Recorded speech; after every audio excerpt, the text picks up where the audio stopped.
everybody, I'm Tom Vasel. I'm Violet. And I'm Ruby. And today we're taking a look at Pizza Master. Now, I think everyone here likes pizza.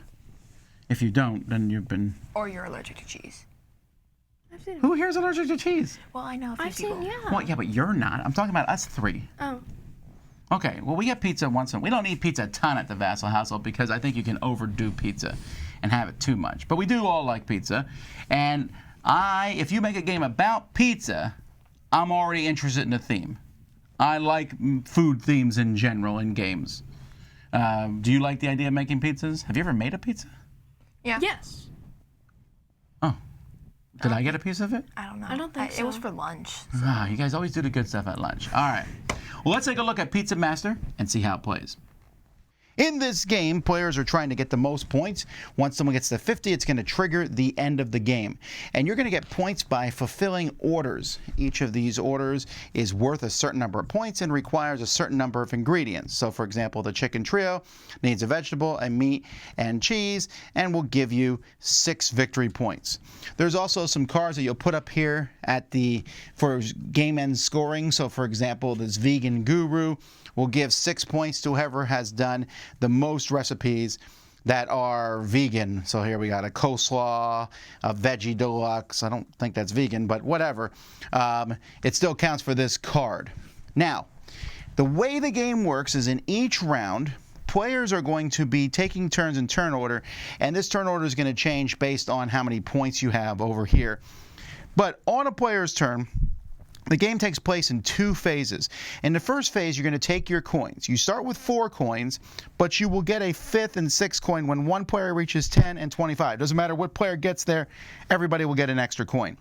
But in turn order, players are going to put their coins out on these different resources of the different things that they kind of want to be in play. And so each player is going to do that. And one player, you can put all your coins on one. You can spread them out if you want to, like this. But let's say just these 3 players playing. When this is done, we're going to look at how many coins, and that's how many resources come out, or how many ingredients. So for cheese, it's 2 per coin. So this would be 2 cheese. For everything else, it's 1. So I have 5, 6 vegetables here. So 1, 2, 3, 4, 5, 6. Over here, it's 2 fish. So we put, because there's 2 coins.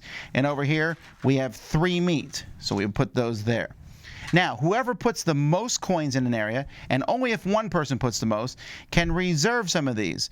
You reserve 1 unless your stack is 4 or higher, then you can reserve 2. Here it's a tie, no one reserves any. Here purple reserves 1. Then you're going to flip this, and players in reverse order are going to start drafting these one at a time. Now, you can take something even if you didn't put a coin there. So a red player could take cheese as their first action. When you take it, you're going to put it here in front of you in your area.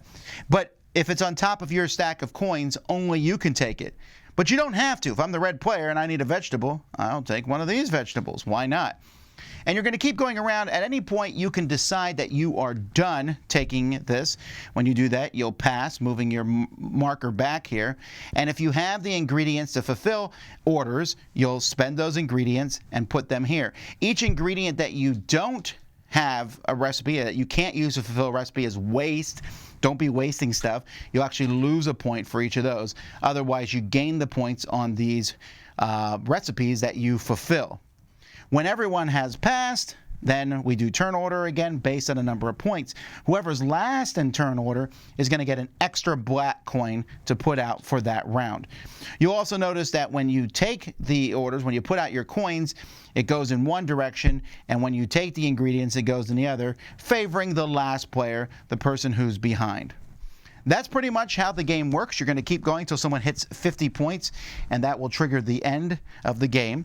There's also several modules. There's one that gives daily missions. There's a module where you can turn in recipes as ingredients once you've fulfilled them. There's one that lets you have a bunch of these out here. At the beginning of each round, players will draw 5 cards, or up to 5, and discard 2 of them. Drawing up to 6, discard 2 up to 7. So your recipes are the only ones you can do. But one of the modules will let you puts recipes out there where everybody can fulfill them. Now, there's a lot I like about the components. I like this tray, which holds all the different resources, and the resources aren't just cubes. They're also little shapes that match the different things.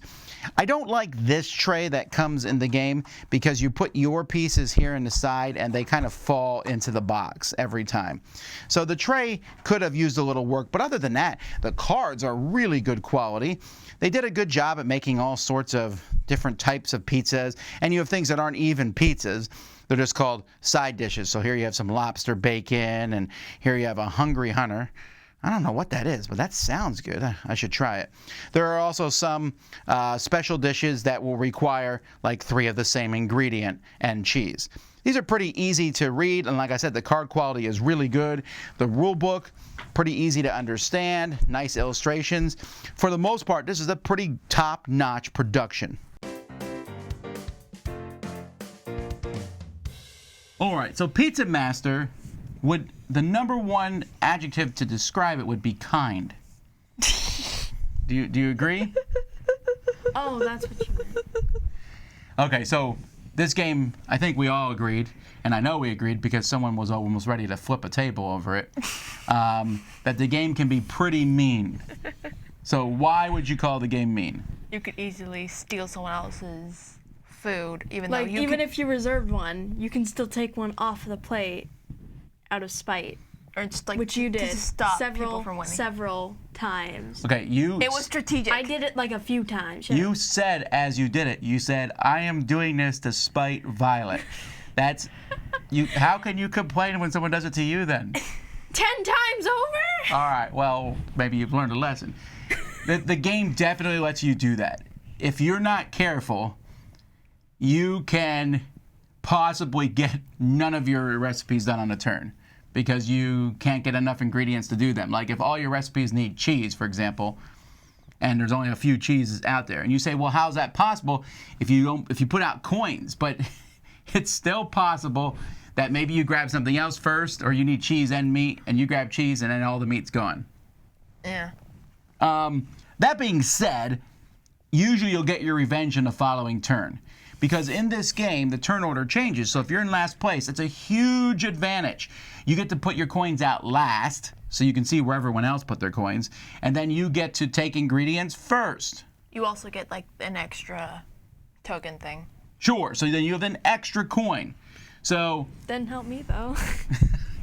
well, I'm just an expert pizza maker, and there's nothing you can do to stop my pizza making skills. Actually, I believe it was Jimmy's pizza making skills. Did you like the pieces of the game, the components? Yeah, The components look great. at least they weren't cardboard, Oh, you like wooden stuff over cardboard tokens? obviously. Well, okay. Cardboard gets torn apart too easily. All right. You like the theme, I'm assuming. Yes. Yeah. Did you like the fact that it was mean? No. I mean, I did. It was funny. Did you like when you were doing it to someone else? Yeah. Hypocrite. Yes. Hypocrite. Collecting the stuff and making it. So what are your thoughts about the game? It is really hard to, like, if you're first and you need to think about where to put your pieces, because everyone can easily overtake you depending on how many pieces you put there. Well, that's the price to pay for being So, like, first. if you absolutely want something and you put 4 there, you get to reserve 2, but then you probably won't get enough for all the other ingredients. That's right. You could put 4 coins in a Really spot. hard. It's yours. But yeah, and most pizzas don't take 1 ingredient. There was a few all cheese pizzas. And thankfully, we had a board that had double cheese, so that wasn't too bad. Well, all the boards have double cheese. They do? Yeah. Oh.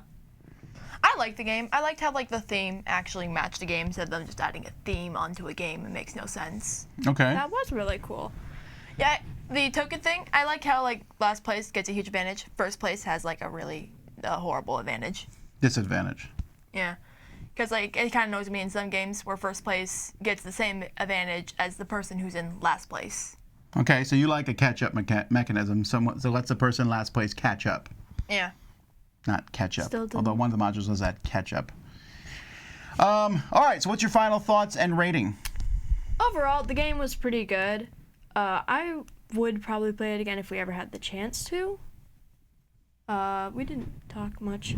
Well, I mean, we didn't talk much at all about like the bonus cards. I really like those, especially the names. Okay. Lazy Master.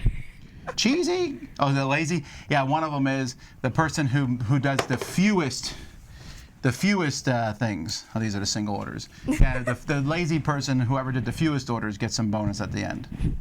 Yay. All right, so. Probably a 7. Okay.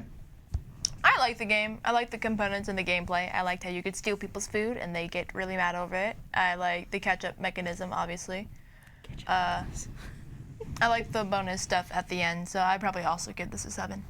777, because I will also give it a 7. This is a really nice opening production from this company. I believe they're based in Thailand. I like the idea of making pizzas. I think it's fun. This game definitely is vicious. Okay, you have to go in knowing that. You're going to get mad at other people. And it's also fairly simple. You're collecting resources, but it offers some good choices about where to put those coins.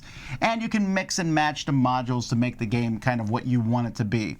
So that's Pizza Master. Until next time, I'm Tom Vasel. I'm Violet. And I'm Ruby. And today, for lunch, not pizza. Oh.